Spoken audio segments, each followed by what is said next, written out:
Hello everyone, সুপ্রভাত। প্রিয় বন্ধুরা, সবাই কেমন আছো? আশা করছি সবাই ভালো আছো বন্ধুরা। আমরাও বেশ ভালো আছি।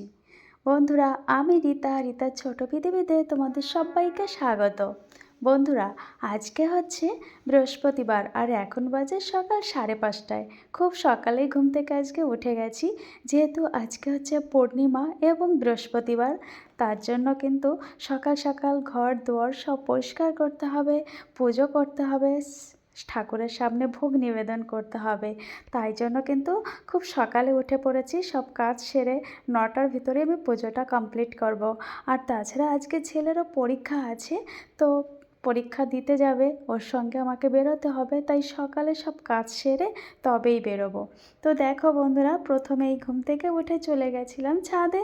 তো ছাদের সব গাছপালা, ঠাকুরের মন্দির সব জায়গায় ঘুরে দেখে আমি চলে এসেছি নিচে এসেও আমার ঘরে ঠাকুর আছে, মায়ের মূর্তি। তো মাকে প্রণাম করলাম, তারপরে ঘরের সমস্ত কাজে হাত দিয়েছি। আর এদিকে কালকে আমার বান্ধবী দিয়েছিল কিছু সবেদা, কিন্তু সবেদাগুলো পাকা ছিল না, কাঁচা সবেদা। তো ভাবলাম ওই সবেদাগুলো কী করে পাকানো যায়। তো বান্ধবী বলে দিয়েছে চালের ড্রামের ভিতর রাখতে। তো চালের ড্রামটা আমার অনেক বড়, আর যখনই চাল আনতে যাব ওই সবেদাগুলো মানে চালের থেকে বেরিয়ে আসবে, তাই জন্য আমি একটা লাল ড্রাম নিয়েছি, ওর ভিতর রেখে দিয়েছি।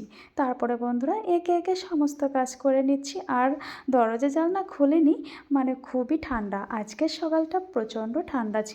আর এদিকে আমি শীতের ড্রেসও বের করে নিই, শুধু এই বাটি প্রিন্টের চাদরটা বের করা ছিল, ওটাই গায়ে দিয়ে রেখেছি।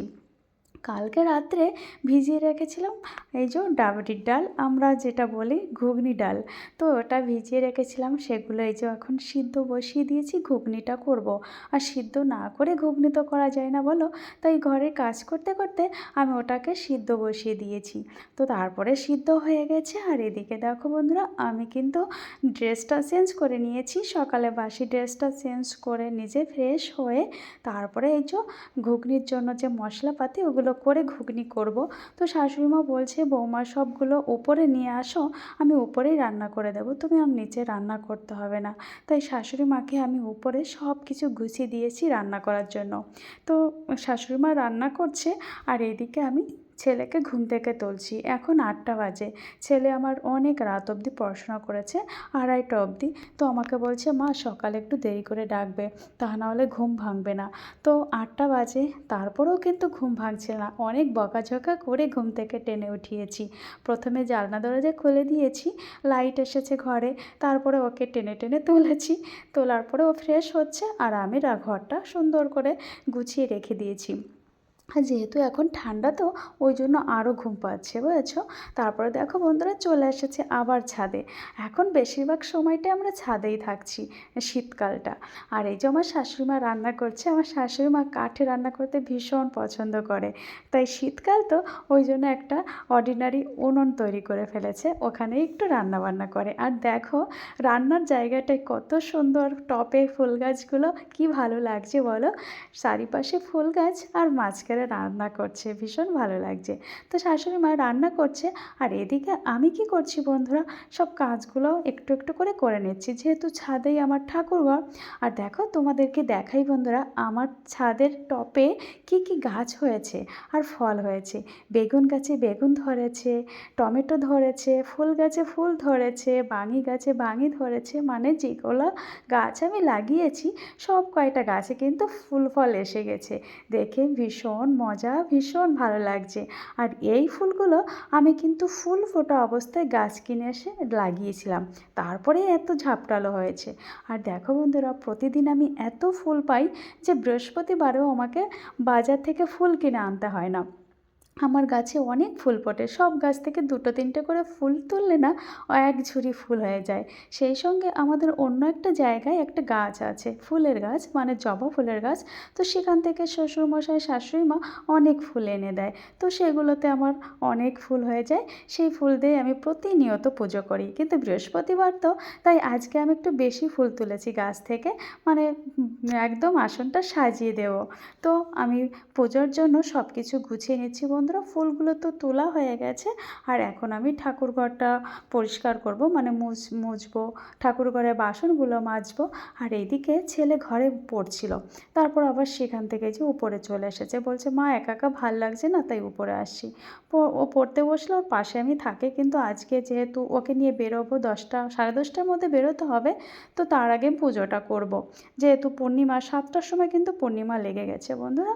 তো কালকে আমি নিচের ঘরটা মুছে রেখেছিলাম, আর আজকে যে উপরে ঘরটা মুছে নিচ্ছি, আর ঠাকুর ঘরটা সব মানে সব জায়গা আবার পরিষ্কার করে নিয়েছি। আর যেহেতু শাশুড়ি মা রান্না করছে, সব কিছু গুছিয়ে দিয়েছি, ওনার কাছে আমাকে যেতে হচ্ছে না, তাই বাদবাকি কাজগুলো আমি করে নিচ্ছি। তো তারপর ঘরটা মুছে আমি চান করে নিয়েছি বন্ধুরা, চান করে চলে এসেছি ঠাকুর ঘরে।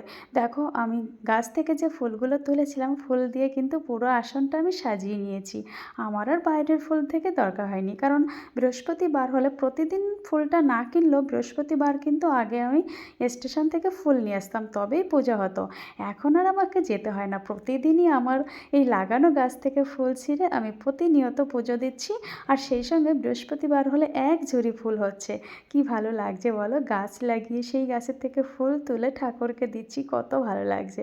যাই হোক বন্ধুরা, দেখো আমি পুজোর আসনটা সাজিয়ে নিয়েছি, ঠাকুরের নৈবেদ্যটাও সাজিয়ে নিয়েছি। এই যে চাল, কলা, বাতাসা, চিড়া, মিষ্টি সব কিছু যেটা আমার ঘরে ছিল, বাইরে থেকে আনতে হয়নি, গুড় সব কিছু দিয়ে একটা ভোগ বানিয়ে ঠাকুরকে দিয়ে দিয়েছি। আজকে যেহেতু বৃহস্পতিবার, তাই মায়ের নামে একটা ভোগ বানিয়ে দিয়েছি। তো বন্ধুরা, আমার সব সাজানো গোছানো হয়ে আমার পুজোটাও কমপ্লিট হয়ে গেছে। আর এখন 9টা বাজে, 9টার মধ্যে কিন্তু আজকে আমি পুজোটা করে ফেলেছি। মানে এত সকালে ঘুম থেকে উঠেছি, আমার টার্গেট ছিল যে সকালে ঘুম থেকে উঠে সব কাজ সেরে আমি ঠাকুরের পুজোটা দিয়ে নেব। তো সেটাই হলো। আর স্কুলে যাব, ওখান থেকে আবার বাজার করব, আবার বাড়িতে আসব, কখন কোথায় কোন সময় থাকবো, তাই জন্য একবারে পুজোটা করে যাওয়াই ভালো হবে, এটা ভেবেই আমি কিন্তু সকাল সকাল সব কাজ সেরে নিয়েছি। আর যেহেতু ছেলের পরীক্ষা হচ্ছে, তাই আমি প্রতিদিন সকালেই মানে পুজোটা কমপ্লিট করে তবেই ছেলের সঙ্গে বেরোই।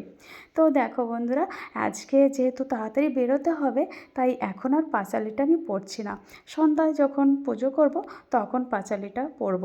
তো ছেলে বলছে মা আজকে তো বৃহস্পতিবার, তুমি পাঁচালি পড়লে না, তো আমি বললাম এখন পরবো না, পরে পরবো। তো আর আজকে কী কী রান্না হয়েছে বন্ধুরা, ফুলকপি আলু দিয়ে একটা সবজি, ঘুগনি, ডাল, বেগুন ভাজি, আর হচ্ছে কচু শাক। তো ছেলে বলছে এখন আর ভাত খেতে ইচ্ছা করছে না, একটু ঘুগনি খাবো। তো আমি আর ছেলে বসে ঘুগনি খাচ্ছি। শাশুড়ি মা, শ্বশুরমশাই ওনারাও ঘুগনি খেয়ে নিয়েছে, কিন্তু ভাতটা এখনও খায়নি, যেহেতু এখন 9:30 বাজে, 10টার দিকে খাবে। তো খাওয়া দাওয়ার পরে বন্ধুরা দেখো আমার চোখ পড়েছে আমার এই পুত্তলিকার উপর। আমার এই পুত্তলিকা গাছটা আমি অনেক দূর থেকে এনেছি, সেই নৈহাটি বড়মার মন্দিরের ওখান থেকে। তো দেখো কিছুদিনের মধ্যে 1 মাস মতো হয়েছে, গাছটা কত বড় হয়েছে আর কত রকমের ফুল ফুটেছে, কি ভালো লাগছে। যখনই রোদটা বেশি বেরোয় তখনই কিন্তু গাছের ফুলগুলো এরকম দেখা যায়, আর এই চন্দ্রমল্লিকাগুলোতে কিছু কিছু ফুল ফুটছে। তো এই পুর্তলিকাতে ভীষণ সুন্দর ফুল ফুটছে। তো তারপরে বন্ধুরা ছেলেকে স্কুলে পাঠিয়ে দিয়ে আমি বাজারে গেছিলাম। বাজার থেকে দেখো ফল এনেছি, অনেক রকমের সবজি এনেছি, মাছ এনেছি, আর যে মানে দোকান থেকে আমি ফুলের গাছ নিয়ে আসি, তো সেই ভাইটা আমাকে ডেকে বলছে দিদি ভাই আজকে এই ফুলের গাছ দুটো নিয়ে যাও, কিন্তু আমি তার নামই জানি না, ও আমাকে বলে দিয়েছিল কিন্তু ভুলেই গেছি। তো আমাকে 10 টাকায় এই দুটো আমাকে এমনিতেই দিয়েছিলাম, আমি না ভাই তোমার কিনা ফুল গাছ, আমাকে কেন এমনি দেবে, তুমি বলো কয় টাকা দেবো, বলে দিদি তুমি যা পছন্দ হয় তাই দাও। আমি 10 টাকা দিয়ে নিয়ে এসেছি। তো বাড়িতে এসে এখন আর লাগাবো না, যেহেতু এখন অনেক বেলা হয়ে গেছে। তো বন্ধুরা তারপরে মাছ টাছ কেটে সব গুছিয়ে রেখে আমি ছেলেকে আবার স্কুলে আনতে গিয়েছিলাম 2টোর দিকে। তো সেখান থেকে এসে এই যে আমি আর ছেলে ভাত খাচ্ছি, আর শাশুড়ি মা আর শ্বশুরমশাই ওনাদের খাওয়া হয়ে গেছে, আমরা একটু লেট হয়ে গেছে। খাওয়া দাওয়া সেরে উপরে এসেছি, এসে দেখলাম ছেলে আমার ঘুমিয়ে পড়েছে, মানে দুপুর এখন 3টে বাজে। তো আমিও একটু শুয়ে পড়েছিলাম। তারপরে এই যে 4টা নাগাদ উপরে এসেছি, এসে দেখলাম একদম সূর্য ডুবে গেছে। আর আজকে বেশ ঠান্ডা, সকালেও ঠান্ডা ছিল আর এখনও ঠান্ডা। আর এদিকে দেখো বন্ধুরা কুয়াশাও কিন্তু পড়ে গেছে। আর সকালের দিকে আমি যে গাছ দুটো এনেছিলাম ওই গাছ দুটো এখন লাগাচ্ছি। ছেলে এখনও ঘুম থেকে উঠিনি, ওকে আমি সন্ধ্যা দেবো, তারপরে ঘুম থেকে তুলব। তো গাছ দুটো আমি লাগিয়ে নিচ্ছি। আমার দুটো আলাদা টব ছিল, মানে এই টব দুটোতে গাছ লাগানো ছিল না, তার জন্য দেখলাম এই দুটো গাছও লাগিয়ে দিই। আর এবার যা গাছ লাগানোর শখ, আমার মনে হচ্ছে সবসময় এত গাছ এত এনে আমি লাগিয়ে দিই, ভীষণ ভালো লাগছে। কিন্তু গাছ দুটোর নামই ভুলে গেছি, কী নাম যে বলেছিল সেটাই আমার মনে নেই। তারপরে বন্ধুরা গাছ দুটো লাগানো হয়ে গেছে, আর তোমাদের দাদাভাই আমাকে ফোন করছিল, ওনার সঙ্গে ফোনে কথা বলতে বলতে সব গাছগুলোকে আমি জল দিচ্ছি।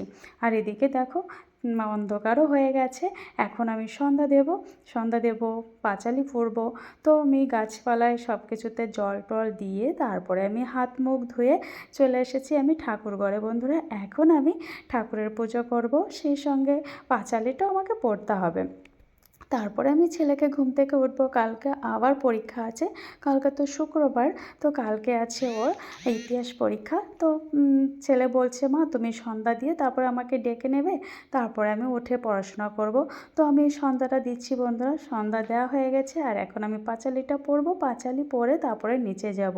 তো ছেলে এখনও উঠছে না, মানে যতক্ষণ না আমি ওকে ঘুম থেকে তুলবো ততক্ষণ উঠবেই না। তো তারপরে বন্ধুরা ওকে নিচে এসে ঘুম থেকে তুলেছি, ও এখন ফ্রেশ হচ্ছে, বাথরুমে গেছে, আর আমি ওর জন্য এই যে খাবার নিয়ে এসেছি। তো বন্ধুরা আজকের ভিডিওটি এই পর্যন্ত।